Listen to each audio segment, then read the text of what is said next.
Okay, well, unfortunately, the stream I did last night,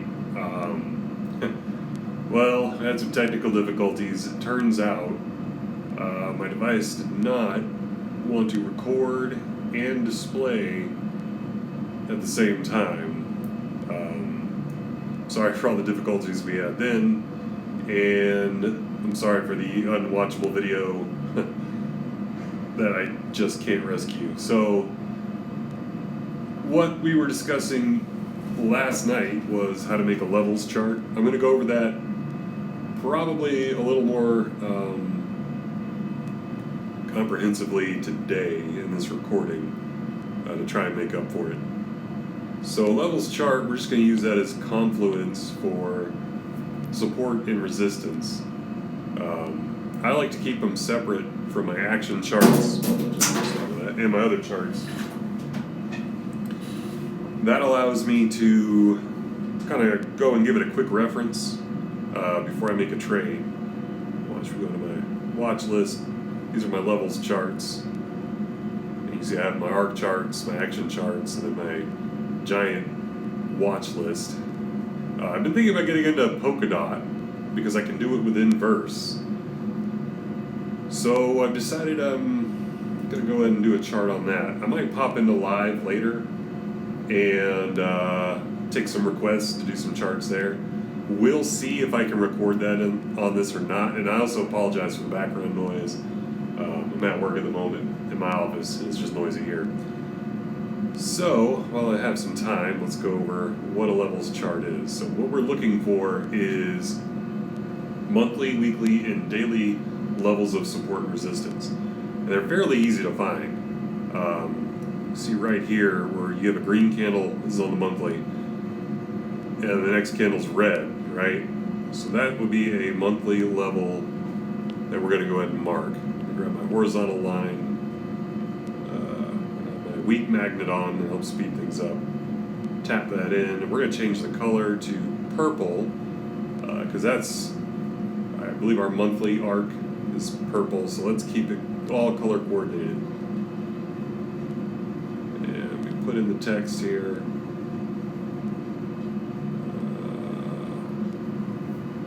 Let's go ahead and label it too.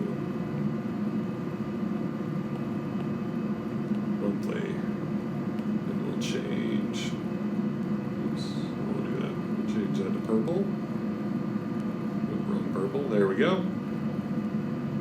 Okay. I have my text on the right. You can put it wherever you like. A lot of people put them on the left. We'll take that and we'll clone it. Let's come down here. We got another one right here. Hopefully we don't come down to these levels, but you never know. So it's just good to have them. And the monthlies, there aren't a lot of them. They don't change very often. You know, they only change once a month. Now we're getting ready to close a new month here and open another one. So next month, if we could close the next month higher than this one, it's looking like we could have a new level right about here. But I'm not going to mark that one just yet. It may be a weekly or a daily, so we'll go in later and see. Let's get our next level of monthly there. We have another one here. We come up, another one there. Double check. I don't think I missed any. Oh, this is polka dot on Bitfinex. I put my charts. I don't trade on Bitfinex, but they had a pretty good history. They go back pretty far for polka dot, so that's one of the other things you want to look at. A chart that has history. I trade on Bybit, so that's my action chart. I don't like to put all this mess on my Bybit charts. That way I can go into my action chart and do make my mess there. You know, my in the trade at the moment type of mess.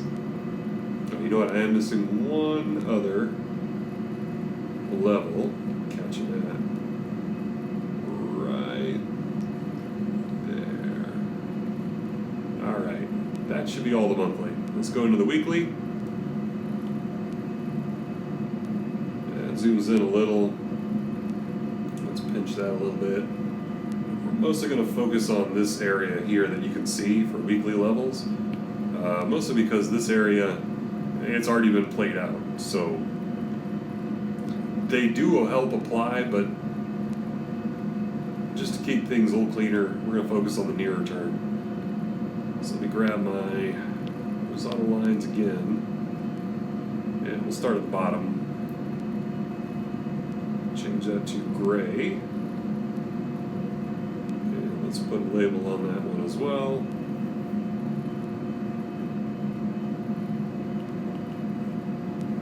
Weekly.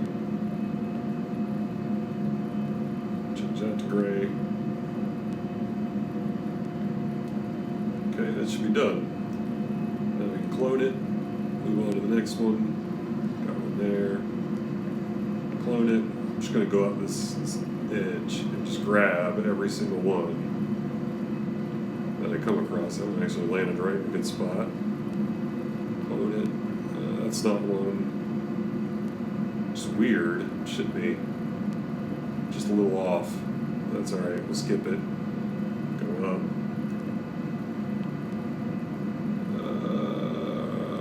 Our next one, man, isn't up there. Let's come down. Got one here. Got one there. It's a messy spot. That's a monthly. So we'll leave that one alone. We can go ahead and clean up some of these later. Like I wouldn't do both these weeklies. Let me just do the nearer one. And then this weekly is attached to that one. And then we have one here that we just started.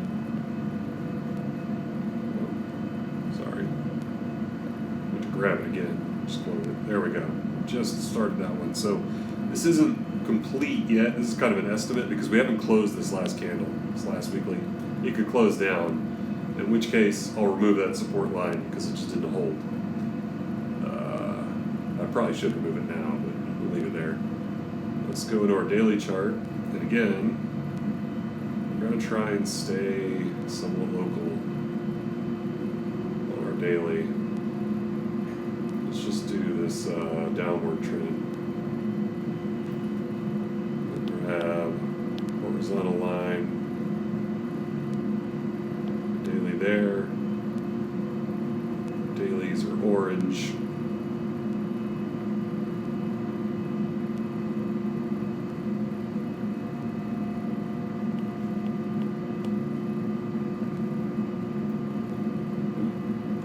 Forgot to change the color of the text. Not to be too particular, but I like to keep it sorted. Alright, we'll work our way down. So, clone another one. We have a daily there.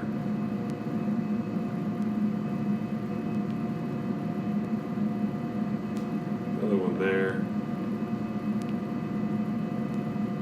This is right where that weekly is, or monthly, sorry, so we're going to leave that one alone. The monthly and the weeklies are stronger than the dailies. So they override the smaller time frame resistance and support. Those are pretty close, but in case we come back, when we zoom in to a 1 hour chart, it's going to look a lot further apart. That covers two of them there.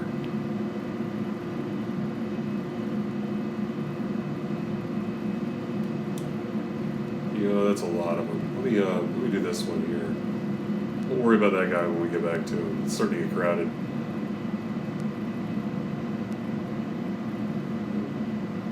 Alright, go back to cloning. There. Got one there. You see the monthly just above it. Now we're kind of in the weeds, so let's get a little picky because we got a lot of sideways action here. It's going to be a lot of daily levels of support. So I want one right about here because I feel like that adds a lot of value. I'm not going to worry about a lot of these others. Let me clone him. You can see it's already starting to get a little messy. I like that one there. And then we'll come down again. Now we're down where we're at.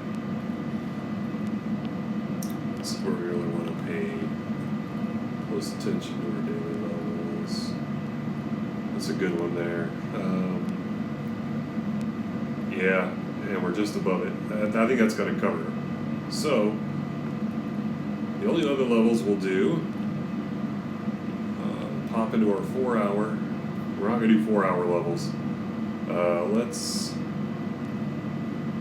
instead, here we go. See, now when we spread it out, it looks a little more contained. So we come down to that fall area, and we're going to measure this flat zone here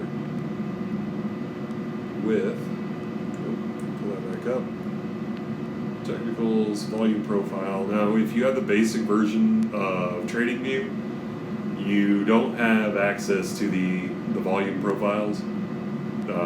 If you upgrade any level above free, you should be able to get a hold of these.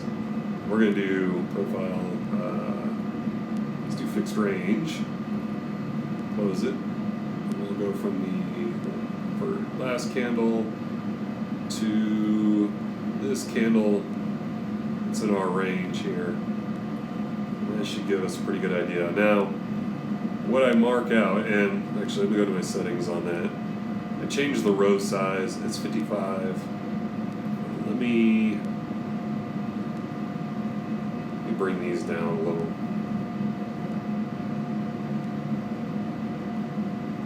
Smaller. Let's do 100.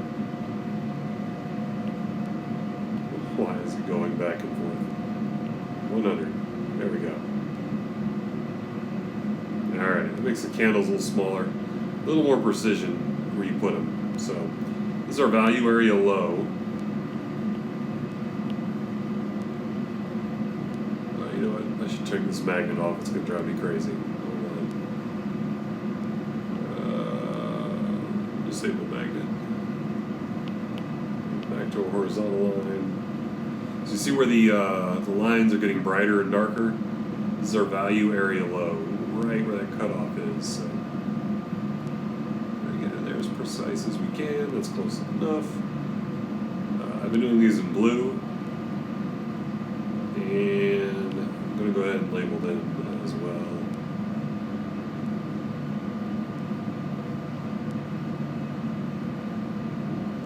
Value area high. I'm sorry, value area low. So it's our val. Now, I'm not going to do a value area high because it falls pretty much on top of that daily support.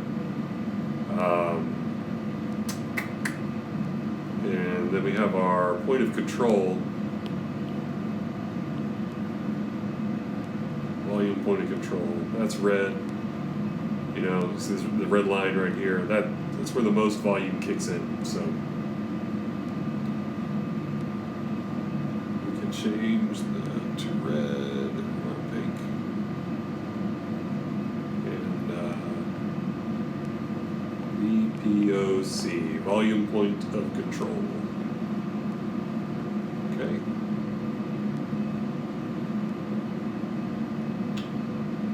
That pretty much covers it. You know what? Well, I didn't label my dailies, but we know they're orange, so that's good enough. We'll fix those later. Alright, I'll delete that. So what do we have now? Now, I see some definite resistance coming in at the top of this area. You guys can see that right in here. So let's see if anything pops up when we do our fibs. We're going to do standard fib retracement. We'll do a low to high. And move that low a little bit. Just tuck it right in there. That's perfect. Alright, so that gives us our lines here. Let me mark my 618.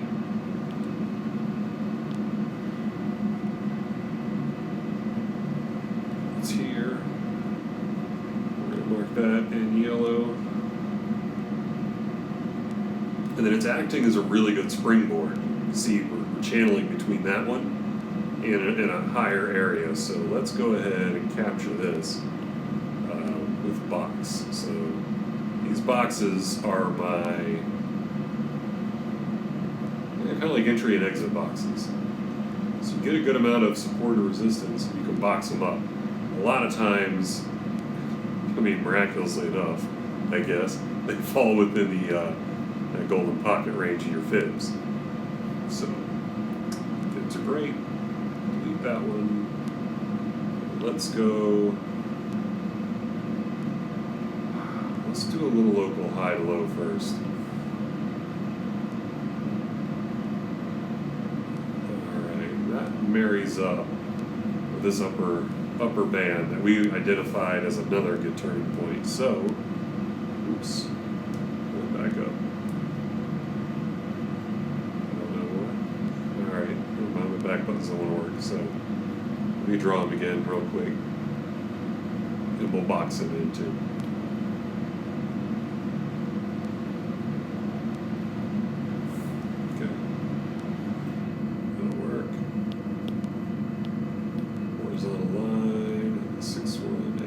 This one at 615 because 618 is so close to both this daily and our value area high, and I'm going to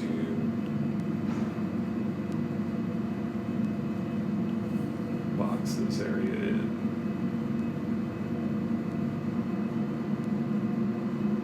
Right, another good strong channel area. So you could trade in this range here if you find that getting support and getting rejected, say around here, come down, find support, get rejected, come back up. It's good take profit areas, as are these levels. Good little partial take profit areas in that zone if you're doing little quick trades. Quite done yet. Let me do one more here down to our low in case we come up. Alright, look at that. So really do have support line here, and I'm going to clone them, put them there. And we'll go ahead and box that one in too, so we need to look out for that. Let's see, this area is actually going to be useful. Alright.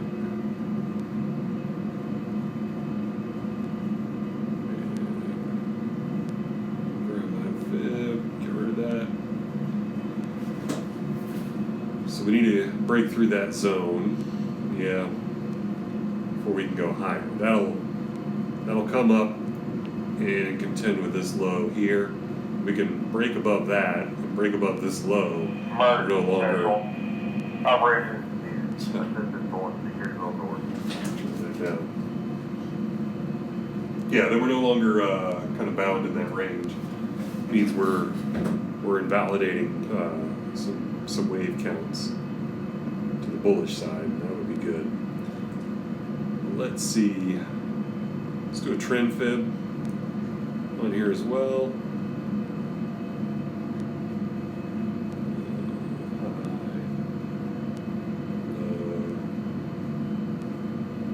High. And if that's the high, we come back down. I'm going to box this one in because it's not tested. We're just going to mark that 618 there. Like that. It gives us just another level to keep an eye on. And then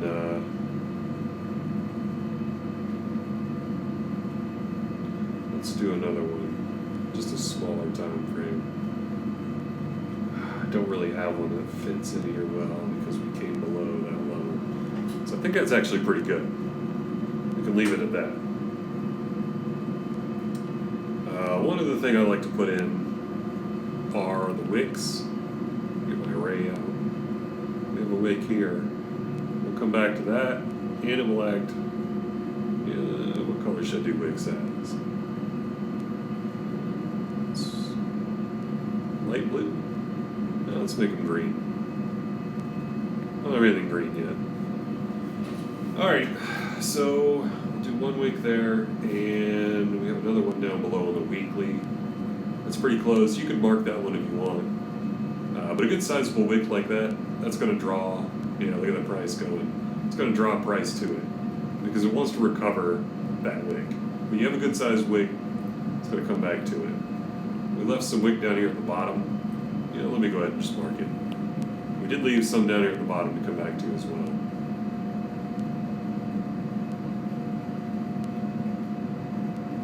Should have been back on for that one. That's pretty close. Alright. Pull up my EMA ribbons. We'll see what's going on with those and the price. Now, the EMAs, I don't have the 5 on here. I just have the bigger 4. I've got the 13 is the red. This light blue right here, that's the 50. That's probably the most important EMA for me, is the 50. Everything else is kind of in multiples of the charts that I use. So I like to use the 15, the 1 hour, and the 4 hour. And my EMAs are somewhat interchangeable in those time frames. So let me show you what I mean. So we're going to come down from the 4 hour to the 1 hour. And when we do that, you're going to see the white one here is the 200, and the blue one way up here is the 800 on the 4 hour. We come down to the 1 hour, this area right here, let me go ahead and, it's $23. That's going to turn into the 800 1 hour EMA. Our light blue one here, right inside that box, that's our 50 on the 4 hour. That's going to be our 200 on the 1 hour. And then this red one isn't going to be exactly the 50 on the 1 hour. The 50 on the 1 hour, but it will be close. So let me go to the 1 hour, and there it is. See, this was the red one. It's now blue. White one was our blue one, and then this was our white one. It's now our blue one. So they're in multiples of 4, close enough. Now we have a new red one, so when we drop into the 15-minute time frame, which is a quarter of the hour, right? The EMA switch again. Now our 800 is down here where the 50 was on the 4 hour. And we have our other two EMAs taking up. We have a new red one. It's really close following price.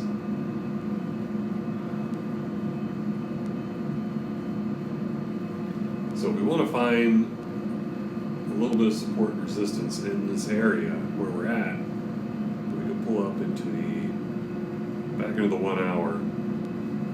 We're sitting on top. The next EMA doesn't come up until about $23. So we got a ways to go to hit that one, which means we are probably trying to come up to recover that wick. Let's see if we can't find. Yeah, let's do. We'll trim it down here. Let's go low. Low. Yeah, that's a lower low. I don't like that one. Although, honestly, the lines. Yeah, they really just kind of line up with what we already have.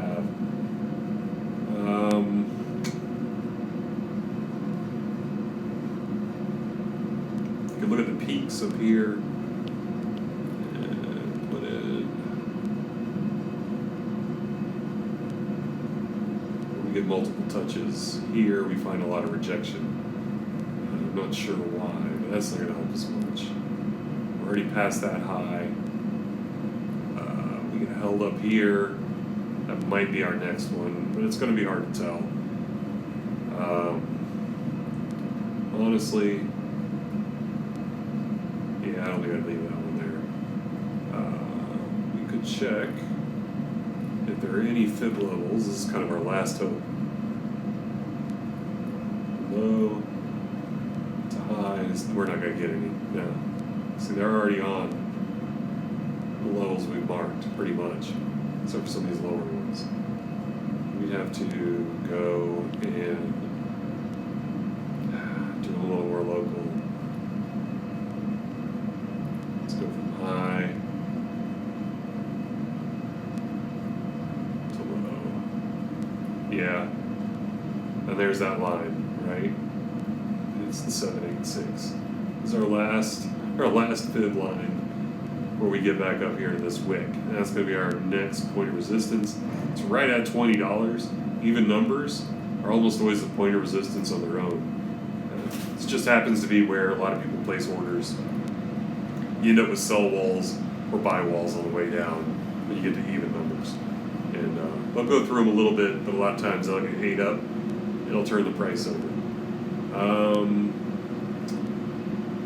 than that 786, we can look at our oscillators. We can see that we're high. What am I at? This is 1 hour? Yeah. 1 hour is overextended. The TD-RSI here, it's out of its Bollinger. Get ready to tap that upper line. On the RSI, it's out of our center line area. It's up in our overbought area. And I can put a line on here. We'll see how relatively overbought it is compared to historical data, right? So we follow that across. We haven't had that. Yeah, we haven't been quite there for quite some time. Where was price? What did we do here?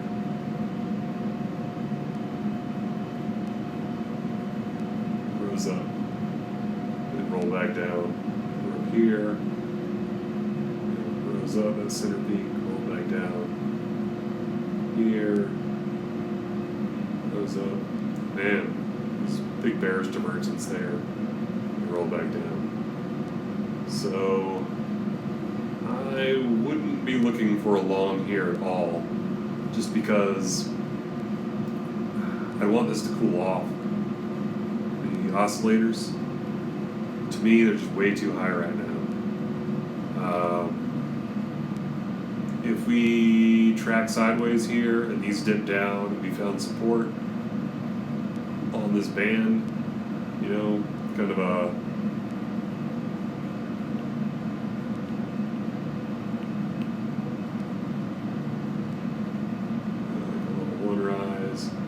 tested for support, a level 2 rise, came down, broke out, popped back up. If we started to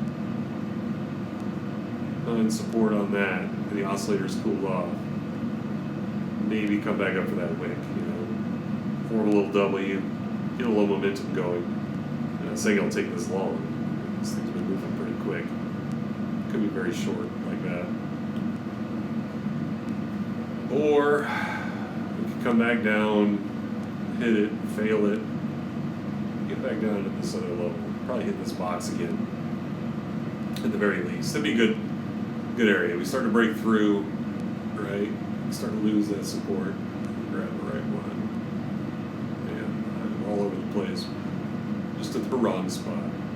Anyway, yeah, we come into the box and get rid of that. Start to lose support in here, come back down. This would be a good short entry right in here as we lose this box. And that'd be a good little area for a take profit. Now, I like to do partials on the way. Like, if I entered here and it was high leverage, I might do a little take profit here on this, especially watching the EMAs, right? To break out under this, we've got to break under that 200. And then to get under here, we're going to have to break out of these two because they're going to be up into that line. Volume point of control line. It's going to make us pretty good support. So if we break under, yeah, if you put a partial take profit there, and say your stop loss was right over this bar, then that would cover a lot of your stop loss in your positions. If it came back up, you know, it looked pretty good. What I would want to see though is bearish structure forming. We don't have that yet in that smaller time frame. So I want to see come back and hit, come back up, fail to take the high, come back down and come through. It may falter, but what we're going to end up doing is kind of making a little M pattern here, right here at this peak. Make a double top. For me, that's a good reversal. Good way of it's honestly 90% of what I trade are reversal patterns. The two patterns look for a continuation and reversal. And even a continuation pattern, if you zoom in, will have a reversal in it before it rolls back over. So, oops. I'll show you one here, right? Come on, there it goes. Alright, so came up, it's back down. I can zoom in. This is really tiny. We came up here. Let's kind of make that as a basic, right? So we have this green arrow. Let me make them a different color, a little easier to see. Not red. Let's do straight white. All right. So we have the 1 hour. Let's say we zoom into the 15. We look in. Why does it go on? All right, there we go. Look at the 15, right? So we hit this level, but we formed a nice little W pattern. We came up and broke that little high. So if we do what I like to do is called trapping a trade, right? We come down, we formed a low,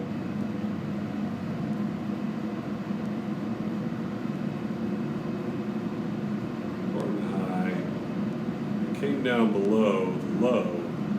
We didn't really form an M, so we didn't have that reversal M. What we did instead, we came back up, broke over the low, came out, broke over the high, and that made, it's got a little catty corner on this one, it's the best example. Made a W structure inside of our continuation structure, right? This the downward part here. So that's our W. Here, you can see we have a little M next.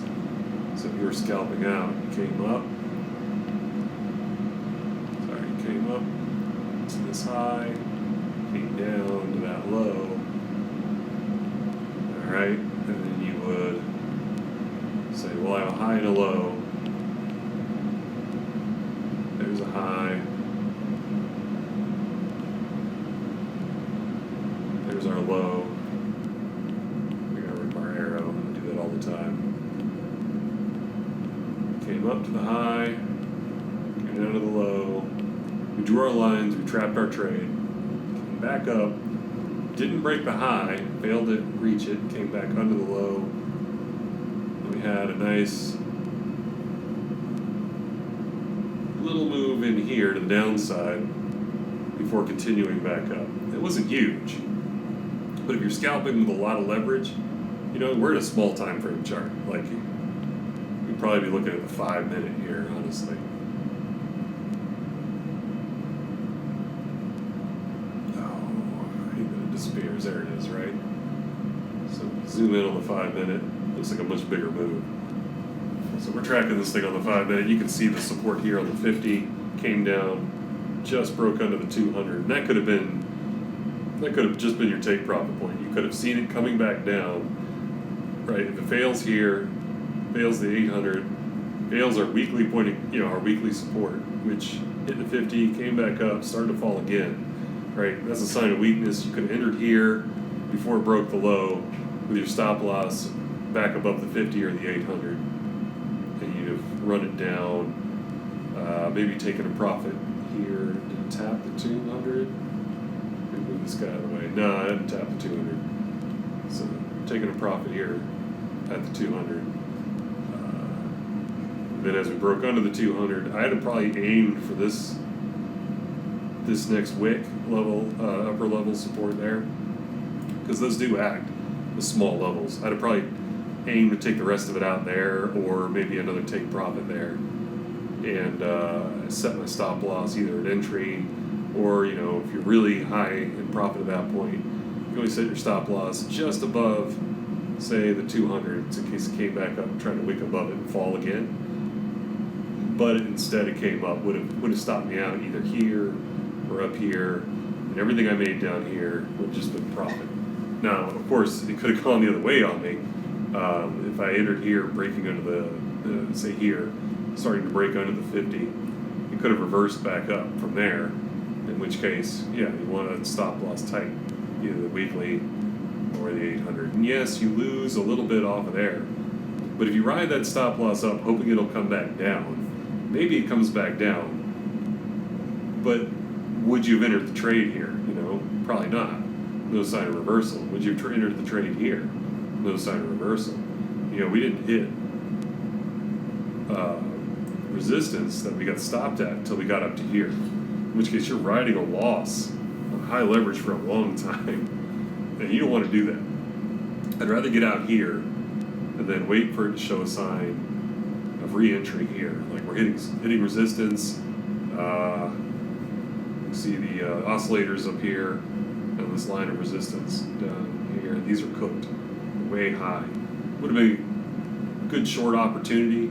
Could have shorted, taken a profit here, taken a profit here, taking some more profit down here in this mess of EMAs, and you know, maybe you would have been fully out, but you can always move your stop loss into profit. As you come back up, you get stop loss into profit and continue on. And that's how I usually do my scalping, and that's how these kind of come into play for my style of trading.